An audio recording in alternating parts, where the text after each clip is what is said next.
Hey there, in today's video we're going to catch up with the Warhammer Fantasy monthly build.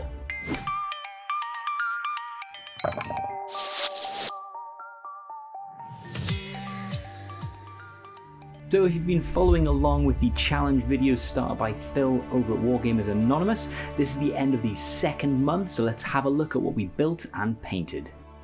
So if you cast your minds back, I had decided to start a 6th edition Skaven army. The glitz and glamours and finery of the elves were not for me. The cannon-toting, beard-oiling grudges of the dwarf didn't get a second glance. It was the verminous horde of Skaven that gave me the bedtime eyes and landed its newest victim. So the 500 points that I had aimed to paint for the second month's challenge were as follows. 20 storm vermin including a full command, so a musician, leader and banner.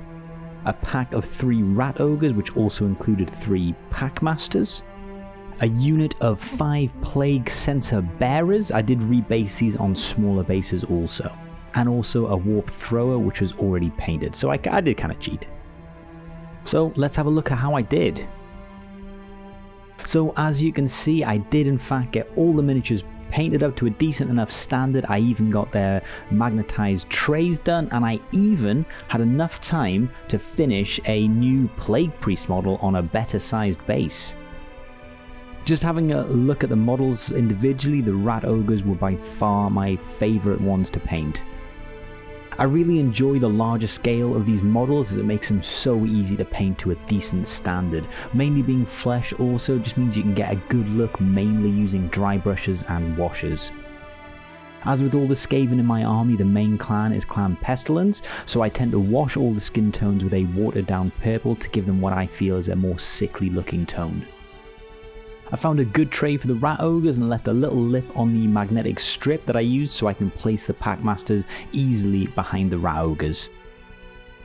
I know they're resin, but the molds for these sensor bearers weren't actually all that bad, and once I'd cleaned them they actually took the paint really well and I had absolutely zero issues with any of these.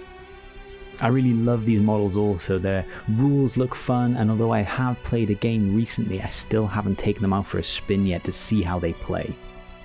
Also, with very little work and a little bit of green stuff, I was able to make 3 additional sensor bearers from the Plague Furnace kit. Lastly, the Storm Vermin. These are really lovely kits with a lot of character to them. I wanted to stick with Clan Pestilence as my main clan, so I painted the Storm Vermin in what I hoped was a striking theme. So blue-white cloth and then the green Pestilence skirts. I also didn't weather the metals on them as much as I had with the clan rats, as these rats are the military and I figured they would take better care of their armour and weapons. You might have noticed the banner isn't painted, but I have done it. Here it is. So I did just a simple symbol from the Clan Pestilence clan, and then a few little bits of scrolling and writing symbols. Just keep it nice and simple. So I've mentioned a few times that my main clan is Clan Pestilence. I had some extra time from the challenge, so I decided to upgrade my Plague Priest using the original metal mini, the model for Lord Skrulk. I've always loved this mini. It's a very simple pose, but it's so well done, and it was just really fun to finally get to paint it. And that leads me to the next 500 points. I'm giving myself a little break from big units over the holiday period, so I'm going for some characters instead, and I am cheating again, just a little bit. So this is my next 500 points. It's not a lot of models, but let's have a look at them. Rocking in at a measly 30 points is a pack of giant rats. A pack of giant rats consists of 1 packmaster and 6 giant rats. I'll probably grow this as the challenge continues. The first of my characters is a Skaven chieftain in heavy armour for 29 points, which for an additional 25 points becomes my battle standard bearer. I used an old gutter runner mini with some extra parts to make him, which makes sense as he's given the honour of carrying the banner, as he is the oldest mini in my army probably, and I'm hoping to really test myself with the banner, but we'll see how that goes. The second character coming in at a whopping 125 points with his additional smoke bombs is an assassin. Having recently played against some scary orc heroes, I figured I needed a way to take them out. I also converted him up from some old gutter runner minis. I think I had about 3 left. Using some spare parts in the Plague Furnace, the Plague Monks, and then some just green stuff, I managed to make 3 more Plague Censer Bearers. Coming in at 17 points a mini, that is 51 points. So this is a massive cheat. Obviously it's already built, it's already painted. I couldn't help myself, I already went ahead and painted this one.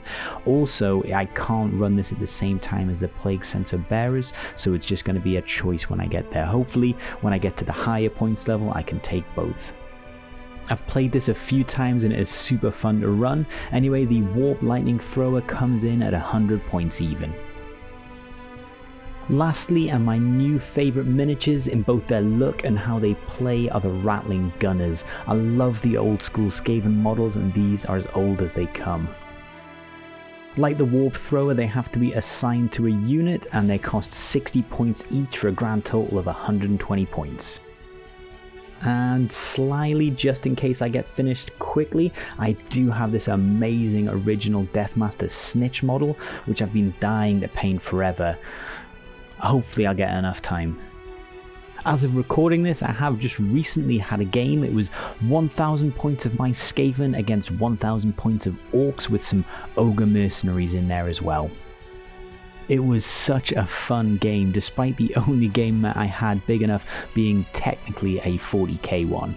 We played Scenario 5 from the main rulebook, the Battle of Bogverst, which is just capturing a central objective. I got to run my Rattling Gunners, my Ogres and Storm Vermin for the first time. And I have to say, the Rattling Gunners were absolute stars for me. Gunning down 2 Ogres in one volley, I don't think I ever scored less than 10 hits. Although there was only that one time that they hit, still it showed some great potential if I could just position them better. The Storm Vermin did great, in the end claiming the objective for a Skaven win, despite almost being routed by a rear flank charge from just a single Ogre.